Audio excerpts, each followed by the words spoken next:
আসসালামু আলাইকুম। সবাই কেমন আছেন? আশা করি ভালো আছেন। আলহামদুলিল্লাহ, আমিও ভালো আছি।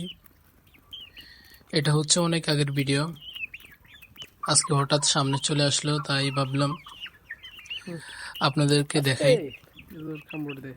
যখন মুরগিগুলো আমার হাতে আদর খায় তখন আমার কাছে অনেক ভালো লাগে, তাই ভিডিও করে রাখলাম আর কি, স্মৃতি হিসাবে। অনেক ভালো লাগছিল ওই সময়, যখন সাধারণত দেশি মুরগির বাচ্চা মানুষকে দেখলে পালিয়ে যায় বা দৌড়াদৌড়ি করে, আর এগুলো আমাকে দেখলে উল্টা আরো কাছে আসতো। যাই হোক, এতটুকুই ভিডিও।